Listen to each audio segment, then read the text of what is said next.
দেখো মৌমিতা, মানিকতলায় এই দুর্ঘটনা ঘটেছে, যেটা বলা ভালো যে বেঙ্গল কেমিক্যাল, যেখান থেকে বাইপাস কানেক্টার রয়েছে কাঁকুড়গাছি যাওয়ার রাস্তা, যেখান থেকে বাইপাসে যাওয়ার রয়েছে মানিকতলা কাঁকুড়গাছি হয়ে, যেটা বেঙ্গল কেমিক্যাল বাইপাসে যাওয়ার রাস্তা, সেখানে কিন্তু দুর্ঘটনা ঘটেছে। কিছুক্ষণ আগে এই দুর্ঘটনা ঘটেছে এবং তোমাকে বলে রাখি যে একটি দ্রুত গতির একটি গাড়ি সজোরে এসে একটি রেলিং মতো ছিল, মাঠ মতো, সেখানে এসে ধাক্কা মারে। যে রেলিংয়ের মধ্যে দুটি শিশু খেলছিল, তাদেরকে সজোরে কিন্তু ধাক্কা মারে এবং যেটা অভিযোগ স্থানীয় বাসিন্দারা যেটা বলছে, তাদেরকে টেনে হিঁচড়ে কিছুটা পর্যন্ত নিয়ে যায়, রক্তারক্তি হয়ে যায় শিশু দুটি। তারপর থেকে উদ্ধার করে স্থানীয় হাসপাতালে নিয়ে যাওয়া হয়েছে।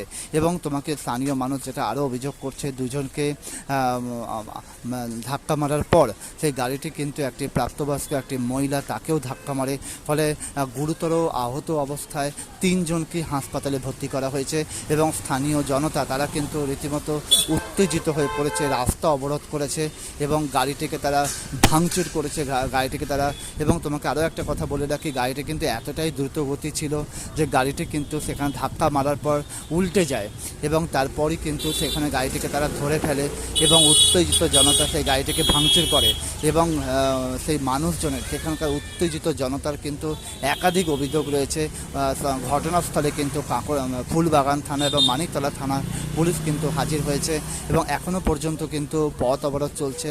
তাদের দাবি হচ্ছে, এখানে আগে স্পিড ব্রেকার ছিল, কিন্তু এখন সেই স্পিড ব্রেকার তুলে দেওয়া হয়েছে এবং অটো দৌরাত্ম্য এবং প্রতি মুহূর্ত কিন্তু রাস্তা যানজট হয়ে থাকে এবং যে কোনো মুহূর্তে দুর্ঘটনা ঘটার একটা সম্ভাবনা তৈরি হয়েছে।